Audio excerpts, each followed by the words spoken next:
안녕하세요. 하루 필수 말씀 충전 하필 큐티 조종환입니다. 오늘 함께 나눌 하나님 말씀은 룻기 2장 14절에서 23절까지 말씀입니다. 먹을 때가 되어서 이제 식사 시간이 됐는데 보아스가 룻에게 이야기를 합니다. 이리로 와서 음식을 듭시다. 빵 조각을 초에 찍어서 드시오라고 하면서 이제 식사 자리에 초대하는 걸 보게 돼요. 룻이 일꾼들 옆에 앉게 되니까 보아스는 그 여인에게 볶은 곡식을 내주게 됩니다. 이 볶은 곡식을 룻이 배불리 먹고도 남을 정도로 제공하고 있는 것을 보게 돼요.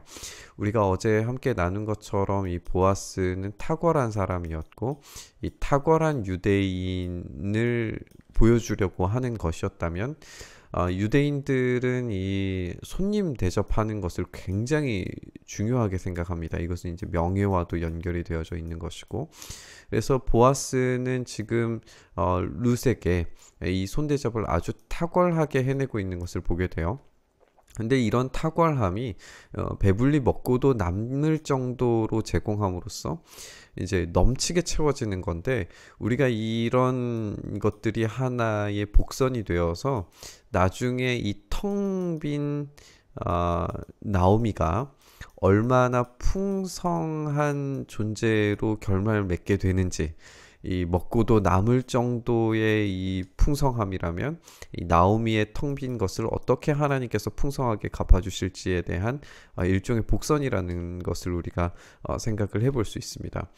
룻이 이삭을 주러 가려고 일어서자 보아스가 젊은 남자 일꾼들에게 말합니다. 저 여인이 이삭을 주울 때에는 곡식단 사이에서도 줍도록 하게, 자네들은 저 여인을 괴롭히지 말게, 그를 나무라지 말고 오히려 단에서 조금씩 이삭을 뽑아 흘려서 그 여인이 줍도록 해주게. 이 탁월한 남자는 이 탁월한 배려를 얼마나 더 잘 해주려고 하는 걸까요?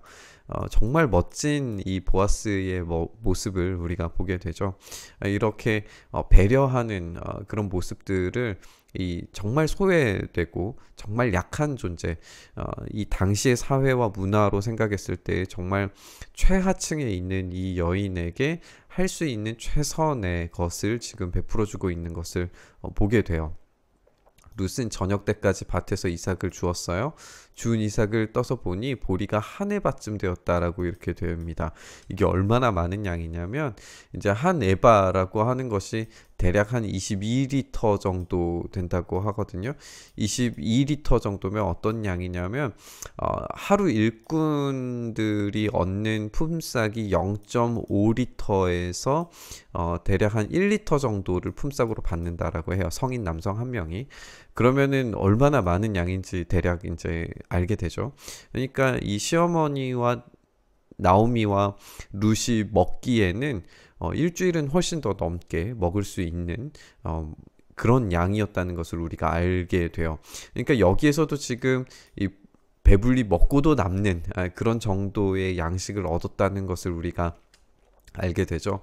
그래서 이 빈 것이 얼마나 풍성하게 되어져 가는가, 이것이 이제 룻기의 큰 틀에서 채워지는 그런 이야기들이라는 걸 우리가 알 수가 있어요. 룻은 그것을 가지고 성읍으로 돌아갔어요. 주워온 곡식을 시어머니에게 내보입니다. 배불리 먹고 남은 곡식들도 다 꺼내서 드리게 되니까 시어머니가 이제 질문하죠. 오늘 어디에서 이삭을 주었냐? 왜냐하면 혼자서의 힘으로 이 정도의 양을 가지고 올 수 있는 분량이 아니었다는 거예요. 그러니까 곧바로 이제 어디에서 주었느냐, 어디에서 일을 했느냐, 너처럼 이렇게 생각해 준 사람에게 하나님께서 복을 베푸시기를 바란다라고 그렇게 이야기를 하고 있습니다. 그만큼의 이 배려와 인애를 지금 받았다는 이야기예요. 그러니까 룻이 시어머니에게 자기가 누구네 밭에서 일하였는지를 말하게 되는데, 오늘 내가 가서 일한 밭의 주인의 이름은 보아스라고 합니다 라고 이제 보아스의 이름을 드디어 꺼낸 거예요. 나오미가 며느리에게 말하기를 그는 틀림없이 주님께 복받을 사람이다. 그 사람은 먼저 세상을 뜬 우리 식구에게도 자비를 베풀더니 살아있는 우리에게도 한결같이 자비를 베푸는구나 라고 이렇게 이야기를 하고 있습니다. 물론 이제 해석적으로 이 문법적으로 깊이 들어가면 이제 문제가 생기지만 우리가 문맥상으로는 분명히 이렇게 그 사람은이라고 나오는 것이 이 보아스라고 이렇게 생각을 할 수가 있지만 어떤 한 주석에서는 이 그 사람은이라고 이 표현된 이게 보아스를 이야기하고 싶은 것이 아니라 하나님은 이라고 이렇게 해석을 해야 된다라고 문법적으로 이제 해석하는 글을 봤어요. 그렇게 됐을 때 이 뒷부분의 맥락이 조금 더 자연스럽게 연결이 되는 것 같아요. 보아스가 이 우리 식구들에게 어떤 자비를 베풀었는지 전혀 기록하지 않거든요. 그리고 살아있는 우리에게 한결같이 자비를 베푸는구나 라고 하는 것은 우리가 알겠지만 이제 먼저 뜬 식구와 이 보아스가 어떤 연결점이 있는지에 대해서 자세하게 기록하지를 않아요. 그런데 이 그 사람은 이라고 하는 것은 이제 하나님으로 우리가 해석을 해본다면 하나님께서 그에게 복을 주시고 하나님께서는 먼저 세상을 뜬 우리 식구들에게도 자비를 베푸셨었다. 그리고 살아있는 우리에게도 한결같이 자비를 베푸시는 분이시다 라고 한다면 이것은 굉장히 의미 있는 신앙적 고백이 됩니다. 그러니까 이 먼저 뜬 우리 식구들은 신앙에서 멀리 떨어졌음에도 불구하고 하나님께서 나를 치셔서 나를 고통 가운데 텅 빈 존재로 돌아오게 하셔서 나를 이 말하라고 불러달라라고 이야기를 했음에도 불구하고 우리 식구들에게도 인애를 베푸시고 우리를 채워주셨던 그 하나님께서 살아있는 우리에게도 한결같은 사랑과 자비로 채워주고 계신다라고 하는 그런 신앙 고백을 하고 있는 거예요. 나오미가 그에게 이제 말을 계속하는데 그 사람은 우리와 가까운 사이다. 그는 집 안간으로서 우리를 맡아야 할 사람이다. 이제 물을 사람이다. 이제 고엘이라고 하는 이 풍습을 우리가 이해를 해야 되는데 사실 다른 어떤 문화권에서 이 고엘이라고 하는 문화가 없기 때문에 이스라엘의 특별한 이제 율법을 이해를 해야 됩니다. 이 고엘이라고 하는 것은 이제 피를 무르거나 아니면은 땅을 물러주거나 아니면은 그 몸을 물어주어야 돼요. 그러니까 이 피를 물러준다라고 하는 것은 이제 복수를 그 가정이 반드시 이 고엘해야 되는 사람은 복수를 해야 된다는 책임이 있는 것이고 이 몸을 고엘해야 된다라고 하는 것은 종으로 팔린 사람을 반드시 그 가정이 다시 사와야 된다라고 하는 것이고 땅은 하나님께서 주신 땅이기 때문에 누구에게 함부로 팔 수 없기 때문에 그 땅은 반드시 이 물러줄 이 고엘해야 되는 사람이 다시 사와야 된다라고 하는 것이 이제 이 고엘의 풍습이에요. 근데 여기서 우리를 맡아야 할 사람이다가 여기에서 어디에 해당하는 것인지는 우리가 알 수가 없습니다. 하지만 이제 전반적인 내용으로 봐서 이 집안 사람 이렇게 가까운 친족이기 때문에 우리를 책임져 줄 사람이다라고 하는 것을 보았을 때 우리가 이것을 이제 하나님께서 먼저 뜬 사람들이나 살아있는 우리를 자비를 베푸셨다라고 하는 내용과 연결을 좀 해본다면 하나님께서 자비를 베푸셔서 우리를 맡아야 할 사람을 보내주셨다라고 하는 것으로 우리가 이해를 할 수가 있겠죠. 모압 여인 룻이 말하기를 그뿐만이 아닙니다. 그가 데리고 있는 젊은 남자 일꾼들이 곡식 거두기를 다 끝날 때까지 그들을 바싹 따라다니라고 했습니다. 라고 이렇게 이야기를 하니까 나오미가 이제 일러줘요.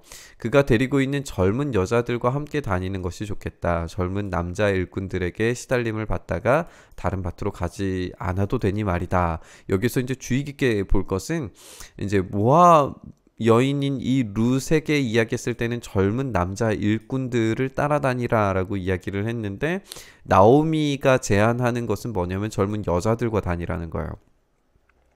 뭐 이제 물론 젊은 남자 일꾼들이라고 하는 것이 이제 히브리어를 직역했을 때 이렇게 젊은 남자라고 번역이 되어지지만 남성과 여성이 함께 묶여 있는 그룹을 뜻하기도 합니다. 그렇기 때문에 이제 젊은 남자 일꾼들이라고 되어져 있는 부분에서 이제 남자와 여성이 함께 있는 그룹을 따라다녀라라고 그렇게 전달을 한 거였다면 나오미는 아주 세심하게 젊은 여자들이라고 하는 특정한 그룹으로 따로 분리시켜서 그 그룹으로 가라라고 하는 이야기를 하고 있는 거예요. 이것이 이제 어떤 나오미의 지혜로움의 측면을 우리가 볼 수 있는 거예요. 나오미가 참 멋진 여성인 것 같아요. 텅 빈 여성이고 그리고 하나님께 맞았다라고 이야기하면서 나는 고통받는 존재다라고 하는 자기의 인식을 가지고 있으면서도 하나님을 쉽게 원망하지 않는 모습을 보고서도 우리가 느끼지만 이 나오미는 아주 지혜롭게 아주 세심하게 이 며느리를 대하고 그 어려운 과부의 삶에 대해서 존중하고 있는 것을 우리가 볼 수 있게 되는 거예요. 말이 나오지 않도록 이제 행동해라라고 그렇게 아주 세밀하게 이야기를 해주는 거죠. 그래서 룻이 보리 거두기뿐만 아니라 밀 거두기가 끝날 때까지도 보아스의 집안 젊은 여자들을 바싹 따라다니면서 이제 순종하는 거죠. 시어머니의 말씀에 이삭을 주었어요. 그러면서 룻은 시어머니를 모시고 살았다 하면서 이 룻이 얼마나 탁월한 사랑을 이 시어머니에게 보여주고 있는지 봉사하고 있는지 우리가 알 수 있게 됩니다. 이 모시고 산 기간을 우리가 좀 살펴볼 수가 있는데 보리 거두기뿐만 아니라 밀 거두기가 끝날 때까지도 라고 이렇게 돼 있잖아요. 이 보리 거두기는 대략 한 4월 말쯤에서 밀 거두기가 끝날 때는 한 6월 초쯤으로 우리가 생각을 할 수가 있는데 이 정도 기간이라면 대략 한 7주에서 8주 정도의 시간을 이삭 줍는 데에서 최선을 다하면서 자기의 시어머니와 자신의 양식을 구하는데 헌신했다는 것을 우리가 알 수가 있습니다. 우리가 함께 생각해 보고 싶은 것은 이 먼저 떠난 식구든지 아니면 살아있는 우리든지 한결같은 자비를 누군가가 베풀어 줬다는 거예요. 그것이 이제 뭐 해석적으로 보아스가 되었거나 하나님이 되었거나 그것이 이제 중요한 것보다도 이 책임져 주는 사람 또 한결같은 자비를 베풀어 주는 그 누군가로 인하여서 소외되고 약한 자들이 살아갈 수 있게 되었다는 겁니다. 큰 틀에 봤을 때 결국엔 이 보아스를 사용하시는 것이 하나님이라는 걸 우리가 이 본문 전체를 통해서 놓고 인정할 수 있다면 하나님께서는 그렇게 이 보아스라고 하는 한 탁월한 남성을 통하여서 가장 소외되고 가장 어려운 자들을 책임져 주시고 그 사랑과 인애로 베풀어 주신다는 사실을 넘치도록 그렇게 흘려 보내준다는 사실을 우리가 알 수 있게 됩니다. 우리가 그런 사람이 좀 되었으면 좋겠어요. 이 탁월한 보아스처럼 이 탁월한 사랑을 흘려 보내줄 수 있는 그런 실력이 있었으면 좋겠습니다. 마찬가지로 이 룻이시라고 하는 이 여인이 아주 세밀하고 지혜로운 나오미를 따라서 순종함으로써 긴 시간 동안에 흐트러지지 않고 잘 모시고 섬기는 일에 최선을 다해서 그 탁월한 사랑을 보여주었다는 것도 우리가 좀 생각을 해볼 수 있겠죠. 자기가 아무리 힘들고 어려운 위치와 상황에 놓여져 있더라도 자기에게 맡겨진 그 사랑의 역할들을 충실하게 해내는 모습을 보면서 이 탁월함들이 모여서 만들어내는 이 아름답고 멋진 그림들을 우리가 확인을 할 수 있게 되는 것 같아요. 우리가 이 말씀 함께 묵상하면서 우리가 그렇게 하나님께서 책임져 주시는 그 큰 그림 아래에 놓여져 있는 그 누군가 보아스가 될 수도 있겠고 끝까지 책임지고 사랑에 헌신을 하는 룻이 될 수도 있겠고 또는 지혜로운 조언을 해줄 수 있는 나오미가 될 수도 있겠죠. 그곳 어느 곳인가에 우리의 이름이 있었으면 좋겠습니다. 탁월하게 사랑을 베풀 수 있고 책임져 줄 수 있고 그리고 지혜롭게 이야기해 줄 수 있고 탁월한 그림들을 만들어내는 데에 하나님의 그 크신 일하심의 그림 안에 우리가 주인공들로 그렇게 사용될 수 있기를 간절히 바라면서 오늘 말씀 묵상했으면 좋겠습니다. 주님, 그렇게 우리가 사랑과 봉사의 시간에 그런 헌신에 사용될 수 있도록 주님 은혜 내려주시고 하나님 우리가 살아가는 모든 시간 가운데 이 탁월함들이 우리의 삶에 가득 흠뻑 적셔지도록 그래서 우리가 그 사랑을 베풀고 지혜롭게 말하며 정말 헌신적으로 살아가는 그 사랑의 삶을 살아갈 수 있도록 붙드시고 인도하여 주시옵소서. 그 탁월하심으로 우리의 삶을 붙들어 주시고 인도해 주시기를 간절히 소망하며 우리 주님 예수님 이름으로 기도드리옵나이다. 아멘.